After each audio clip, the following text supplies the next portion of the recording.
Bonjour à tous et à toutes. Je vais vous montrer comment je procède pour planter un arbre dans un endroit où il n'y a eu aucune préparation préalable, où il y a juste en fait une prairie et un peu de broussailles. Alors pour ça, j'utilise un croc pour gratter l'herbe au début. Donc on va filmer toutes les étapes.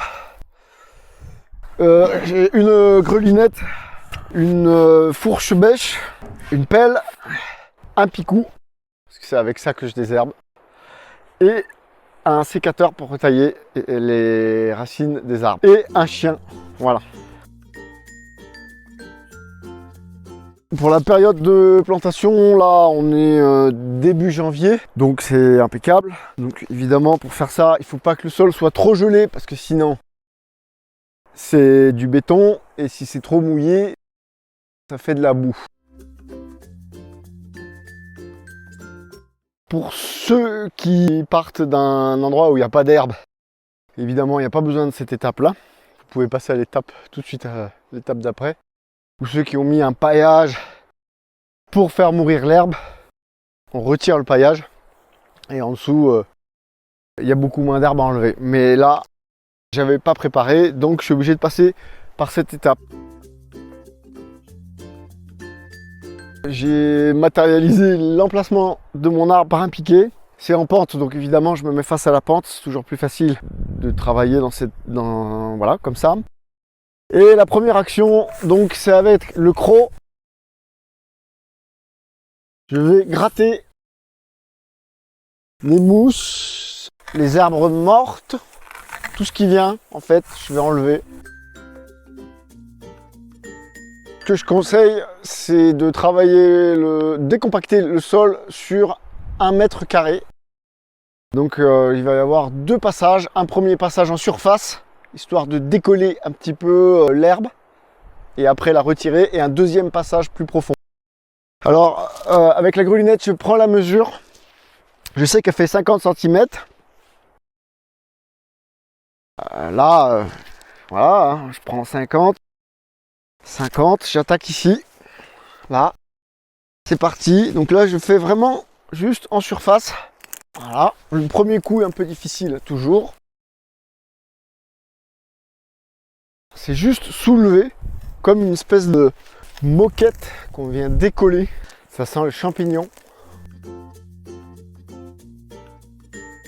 Si on n'a pas de grelinette, on peut creuser un trou avec une pelle, récupérer la terre dans une brouette et exploser les mottes. Donc maintenant, c'est l'étape un petit peu plus compliquée, un petit peu plus longue, mais ça vaut la peine. En fait là, avec le picou, avec la pointe du picou, je décompacte en surface encore. Je viens continuer le travail de la grelinette parce que là on part de rien du tout. Et en fait l'idée, c'est d'arracher l'herbe.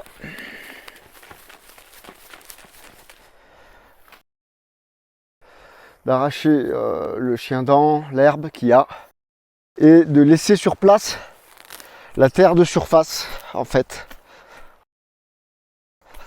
C'est dans cette terre, c'est cette terre-là qui est la plus riche. Donc c'est un peu long à démarrer. Après, une fois que c'est parti, ça dépend des endroits aussi. Moi, je secoue comme ça, je tape.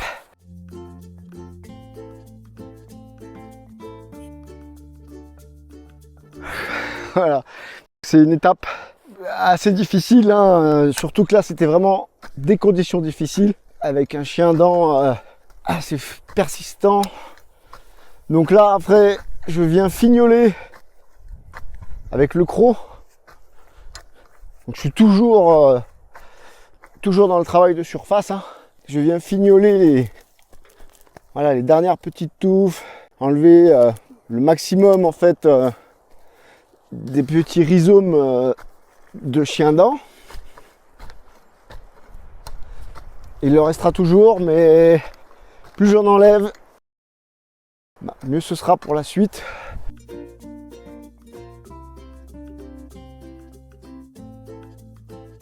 terre de surface, comme ici on n'est pas dans une terre très très riche, il n'y a pas beaucoup d'épaisseur, on est sur des coteaux.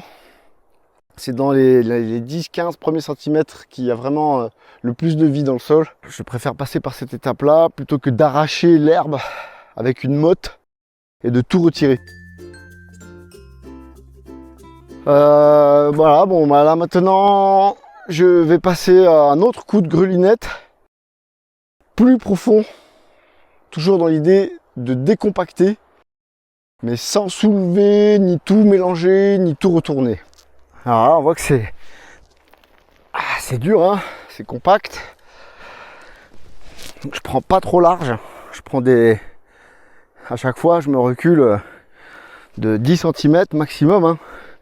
Si je prends des grandes largeurs, ça va décoller des grosses mottes. Moi, je veux juste décompacter l'ensemble. Voilà. Alors par contre là j'enfonce la grelinette à fond. Décompacter, c'est favoriser et faciliter l'enracinement de l'arbre qu'on va planter quoi. Ça permet aussi de voir, de prendre contact avec le sol et de savoir comment il est. Est-ce qu'il y a du caillou? Est-ce qu'il y a beaucoup d'épaisseur de terre végétale? Ça donne plein d'informations. Là j'ai passé la grelinette plus en profondeur. Et là avec le croc, je viens faire remonter les dernières racines, casser les plus grosses mottes. Alors, on peut passer plus ou moins de temps sur ce genre d'action. Souvent, ça permet de voir qu'il y a des racines. Donc ça vient bien, on voit que ça a été bien décompacté en profondeur. Et là, vu que je suis dans un terrain en pente, là je vais faire une petite plateforme maintenant, faire une espèce de mini terrasse. Et là c'est prêt. Là, je pense que c'est bien. Ça y est, là maintenant je vais pouvoir faire le trou. Donc bon, je voulais que mon arbre soit là. Je le mets pas trop du bord parce que là ça va avoir tendance à sécher vu que c'est en pente et que ça fait un petit talus. Donc je le mets un petit peu plus par là. Donc là, bah, c'est du beurre. Hein. Maintenant, après le passage de la grelinette. Alors à côté de moi, j'ai un tout petit peu de compost bien mûr. Voilà, je vais mélanger un peu avec la terre du trou. Alors là, je vois qu'il y a un changement de couleur. Souvent, il y a un changement de couleur. Il y a une couche de terre arable et après une terre un peu différente. Donc en fonction de la taille des racines de l'arbre, on peut aussi enlever dans cette terre qui est d'une couleur générale un peu plus claire. Et ça, j'essaye de ne pas trop la mélanger avec l'autre. Bon, c'est jamais très facile. Je pense que là, c'est pas mal. Alors, le trou, il est carré à fond plat. Ça évite que les racines tournent en rond. C'est surtout dans le cas où on décompacte pas. Si on fait juste un trou au milieu de rien, ça va faire des bords francs, très durs. Et là, si on fait un trou rond dans une terre qui n'est pas décompactée, ça peut tourner en rond et faire un effet chignon. Et l'arbre, il va végéter. Je vais présenter l'arbre. Là, c'est un amandier. Ici, il y a énormément de vent d'ouest. Je mets le point de greffe face au vent dominant. C'est plus solide. Comme ça, c'est plus assujetti à l'arrachement. Quand il y a un vent, vraiment un vent très fort, je préconise de mettre le point de greffe face au vent dominant. Donc là, je le présente. Bon, bah voilà, hein, de toute façon, c'est juste la taille des racines. Pour la bonne profondeur, je le présente. Je le mets à peine un peu plus profond que là où je voudrais qu'il soit. Comme ça, quand il sera recouvert de terre, je pourrais tirer légèrement vers le haut et faire le réglage définitif. Comme ça, je suis sûr que toutes les racines seront bien orientées vers le bas.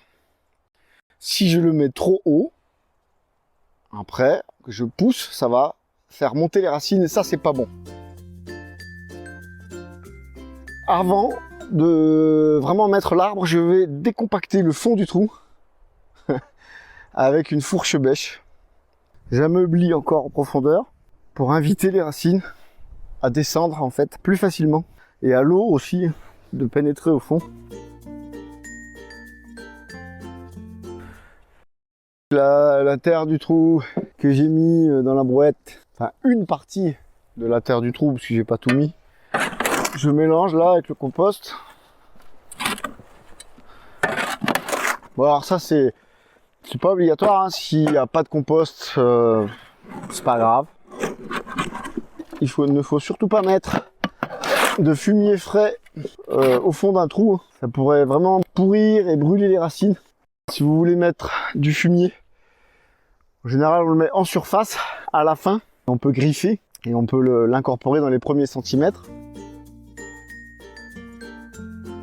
Les grosses racines, je les recoupe. Je refais une petite coupe propre. Il y a plein de petites radicelles qui vont ressortir à ces endroits-là. Je regarde aussi un peu à démêler les petites, que tout soit bien orienté vers le bas.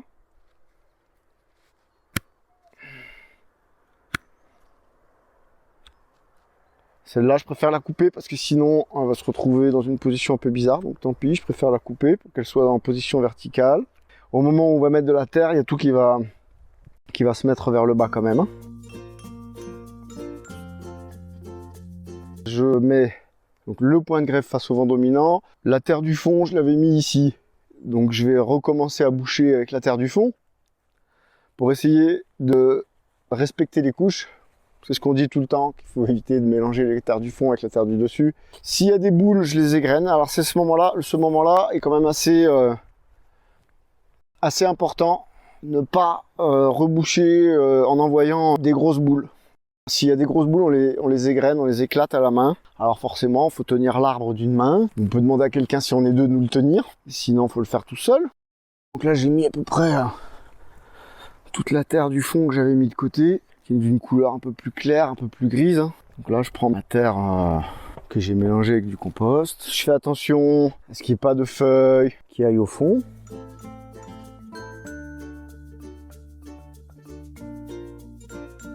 Je vois qu'il est un peu trop profond. Là, je m'arrête, là, il y a assez de terre. La profondeur de plantation, c'est 2-3 cm au-dessus de la dernière racine. Je vois que j'étais un petit peu trop profond, donc je tire légèrement vers le haut. Et je tapote comme ça pour faire vibrer et faire descendre un petit peu la terre fine entre les radicelles. Et voilà, et au fur et à mesure, je rebouche mon trou en surveillant quand même cette hauteur.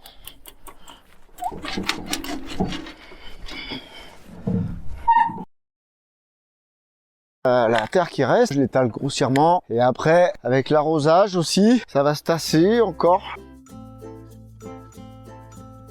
L'arrosage, là j'ai pas de pomme d'arrosoir, on peut le faire à la pomme d'arrosoir.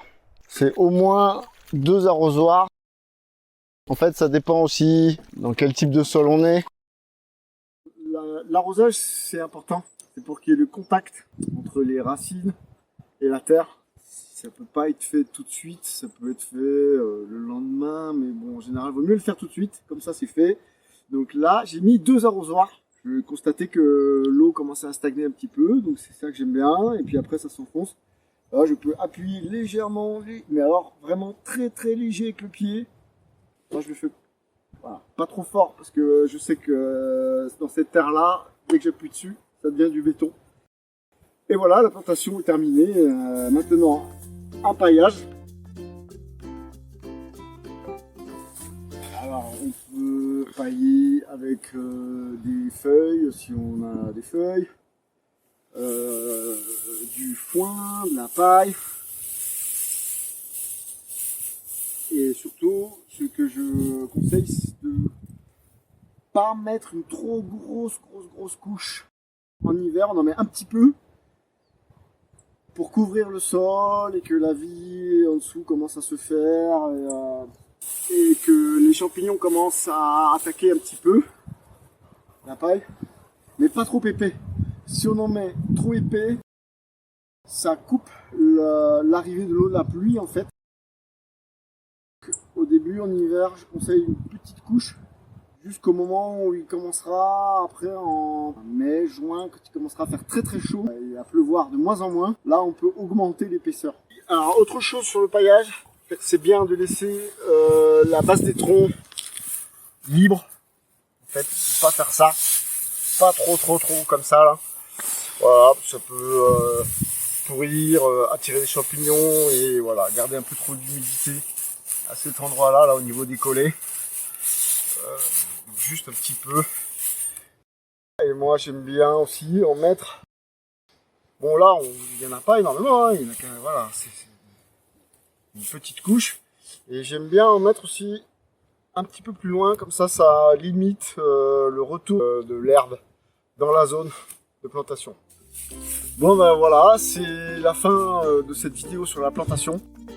J'espère que ça aura répondu aux questions de certaines personnes. Après voilà, on a tous des sols différents, il n'y a pas qu'une seule méthode pour planter. Moi ce que je vous ai montré c'était ce que je fais et ce que je pratique moi.